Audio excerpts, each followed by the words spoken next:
Hello, dear Kitab Cafe viewers. Today we have a very special topic, a distinguished guest. We will be discussing an academic work that takes an in-depth look at the life and philosophy of Fethullah Gülen Hocaefendi, the esteemed leader of the globally influential Hizmet movement. The book is titled A Life of Hizmet, Fethullah Gülen, and its author, historian, and academic Dr. Jon Pahl is here with us today. He is professor at United Lutheran Seminary with campuses in Philadelphia and Gettysburg, Pennsylvania.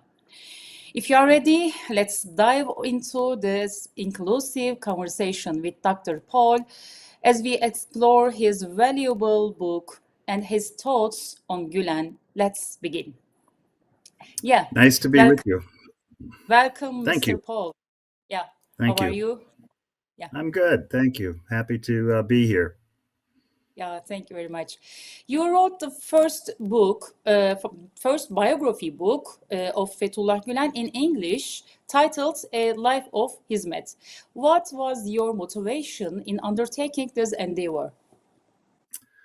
So I was wrapping up a book on religions and violence in the United States, and that was a painful book to write.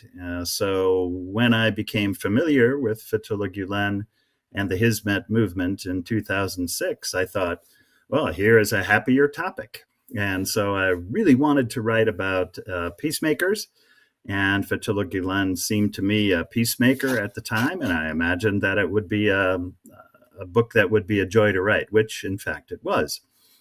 It was inspired because I was invited to an iftar dinner in 2006 by Philadelphia Dialogue Forum.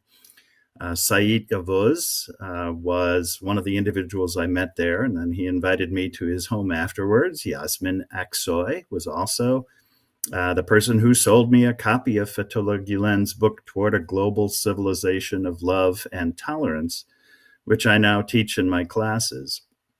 So I was invited to write a biography by Said. He suggested the topic to me in 2008. I took a trip to Turkey with my wife. We celebrated our 25th anniversary there. And then in 2010, I went to Turkey to study Turkish through Tomer. I thought that was important to be able to at least read some of Fethullah Gülen's writings. I then began investigating his life in the Hizmet movement and discovered this amazing development. I mean, it was fascinating as a historian. How could a global movement grow that quickly? Starting in the mid-1960s, by the time I came around, it was just 30 years, which in history is very brief. So it was a fascinating project, both to try to describe his life accurately and fairly, controversial figure, of course, and then also to describe the movement he had inspired. So I didn't need much motivation other than the intellectual engagement that came from studying this fascinating figure and this fascinating movement. I did receive support from people close to Mr. Gülen, but I tried as best I could to maintain my objectivity, while I also had to wade through the many lies and slanders that circulated about him. So it became a more difficult project than I had imagined. But it was one that was truly a joy to write. Once I started the writing in 2018, I looked forward every morning to sitting down at my computer and being able to put his life in a narrative and describe the movement and the controversies and the difficulties he experienced. Yeah. Did you find anything surprisingly new to you while doing the research as you were writing the book? I guess the thing that surprised me most was how many struggles Fethullah Gülen endured in the course of his life. He grew up poor near Erzurum, and there were times when he didn't have much food. He also experienced from very early in his teaching and preaching career harassment from the secular authorities, including being arrested, detained, imprisoned on several occasions. He was silenced for a 6-year period and had to go on the run to avoid further imprisonment. And then, of course, in recent years, he has seen people inspired by him and close to him persecuted in truly ruthless and vicious ways. So as I was surprised by the depth of the struggle that he had to experience. I guess I should not have been surprised. Very few peacemakers have an easy way, in fact, but I was surprised by that. And on the flip side, I was also surprised by how he maintained hope.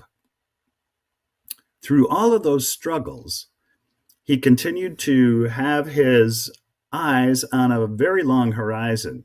He wasn't concerned only about short-term results, but really, lived from a deep well of faith and prayer and study and community that allowed him to maintain hope and to communicate hope to people who were also struggling and trying to find their way.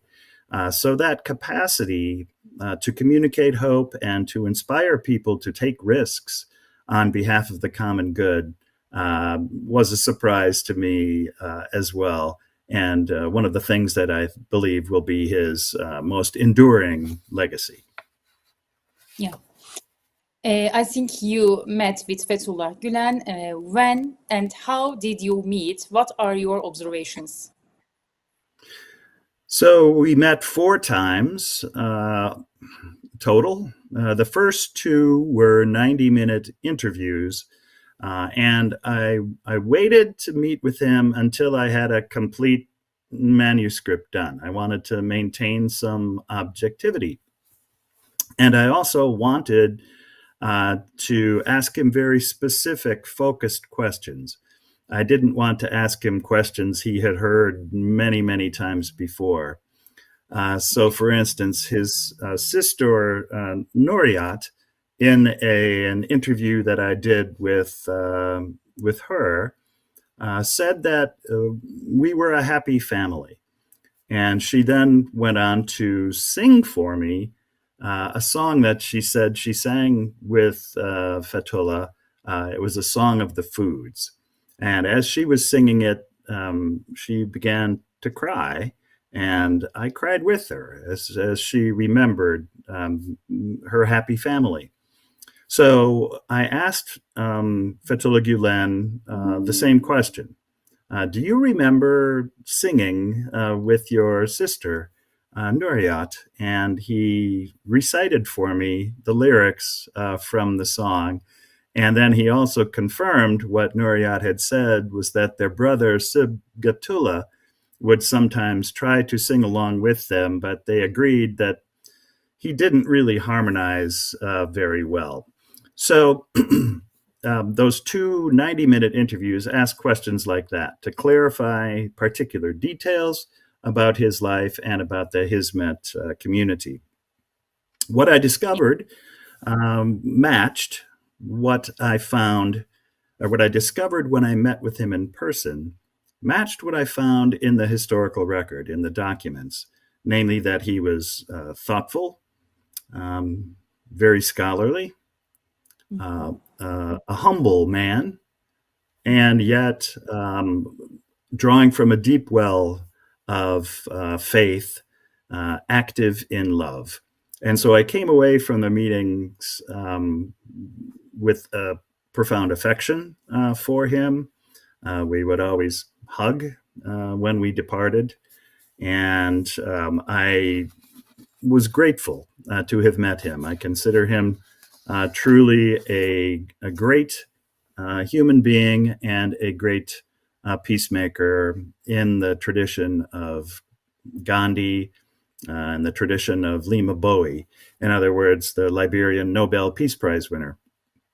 In other words, he was able to take faith and turn it in practical ways to address the three central problems that Said Nursi had first identified: ignorance, poverty, and violence or disunity.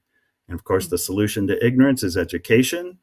People inspired by him have built some amazing schools around the world.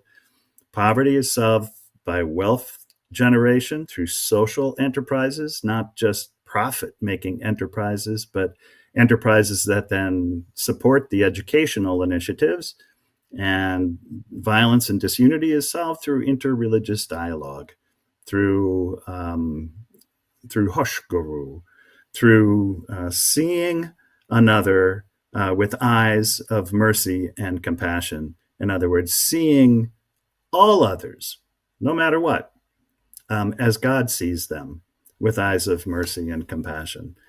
So it was a delight to meet him. I wish I had spent more time with him.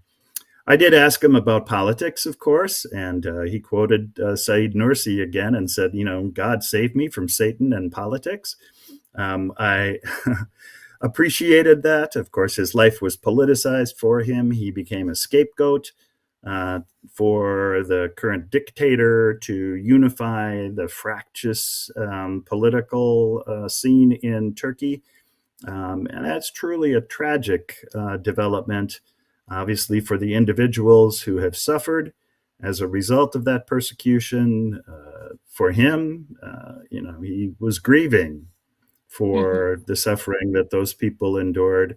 And it's a tragedy for Turkey because it has led to a brain drain and it has eroded democracy in Turkey, which once was a true example of a Muslim majority democratic society with a strong civil society.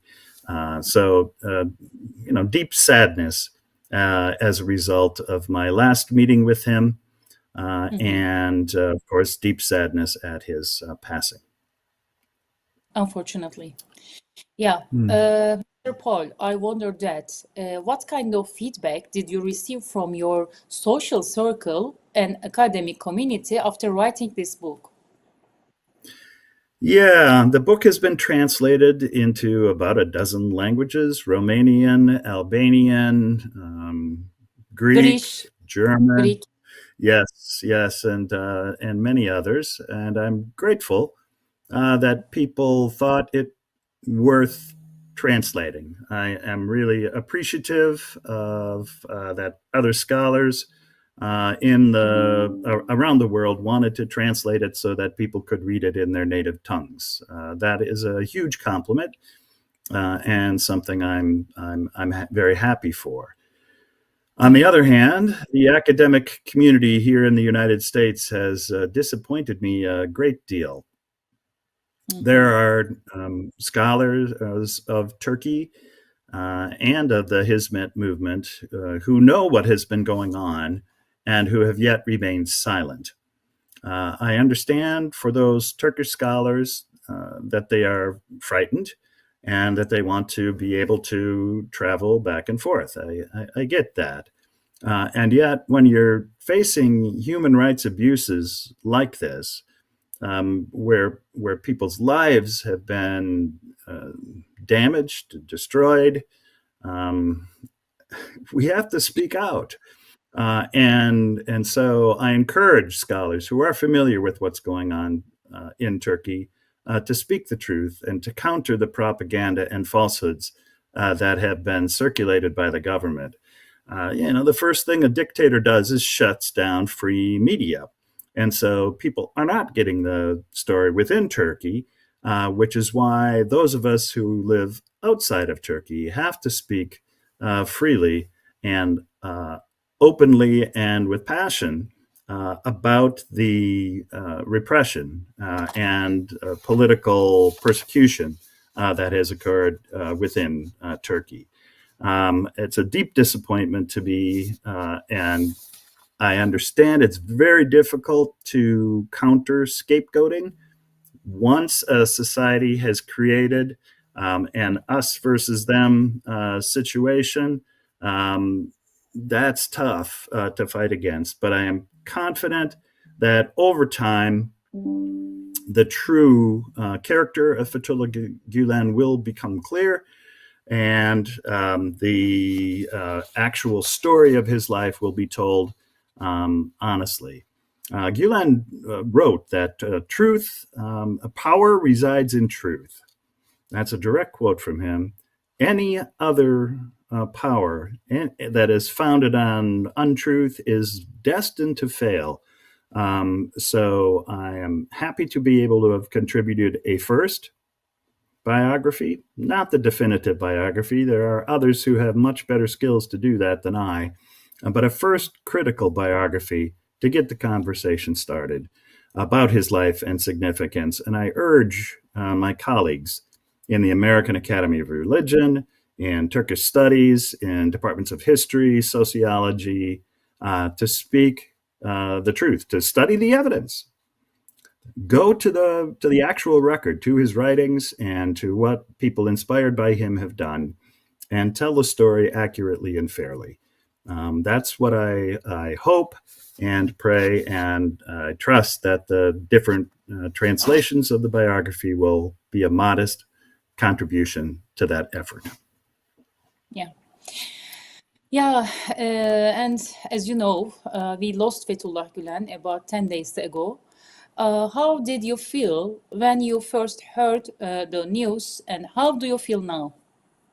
Yeah, I mean, I have to admit I was not surprised by his death. The last time I saw him, he was very frail, and I knew he had, struggled with his health for many years. So I wasn't surprised, but I felt a profound loss. I am still grieving his absence. I wish I had spent more time with him.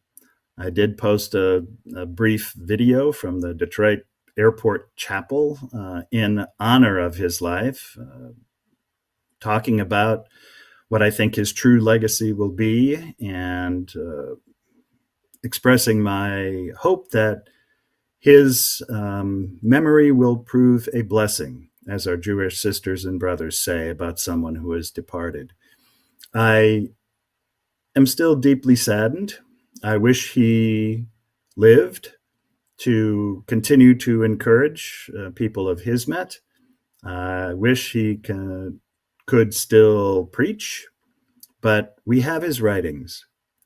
We have his sermons. We have the videos of him, and we have his legacy, his work that is lasting and enduring and will never go away. We also have confidence, as I put it when my father died 2 years ago, that he is now wrapped in the loving arms of God. So I know people are deeply grieving his life, but I also hope that the work continues and carries on. Every time the government sought to squash Hizmet previously, Hizmet has grown. And in fact, the day of his funeral, I couldn't attend. I was committed to speak at a friendship dinner in Kansas City. And about 300 people were there from dozens of different organizations and agencies. And we grieved. It was a sad event, but it was also a joyful event because in Kansas City, Hizmet is thriving. And I pray that the same will be true wherever Hizmet is now planted, in Germany, Australia, Canada, the United States, all over Europe, all over Latin and South America, truly all over the globe. And that will be the best tribute to Fethullah Gülen, for people inspired by him to carry on the work that they do so well in educating the next generation in math and science, to fly with two wings, and in spirituality, by example, to generate wealth, to solve the huge problems we face as people, problems of climate change, the ongoing oppression of women, and racism. People of Hizmet still have some catching up to do to Fethullah Gülen on those issues. And so there's plenty of work for us to do out there in growing the kind of peaceful world that he envisioned and gave his life for. He, of course, would, say, no, it wasn't me. But he lived for God's pleasure, and God richly rewarded him, and people inspired by him as well. And I pray that God will continue to bless Hizmet and to bless the memory of Fethullah Gülen. May he rest in peace. Thank you so much, Mr. Paul. I'm so happy for having this great book with your sign. And I'm happy also for having this interview with you. Thank you so much for your efforts, all efforts, and sharing your time. Thank you. You're welcome. Thank you very much. Nice to chat with you.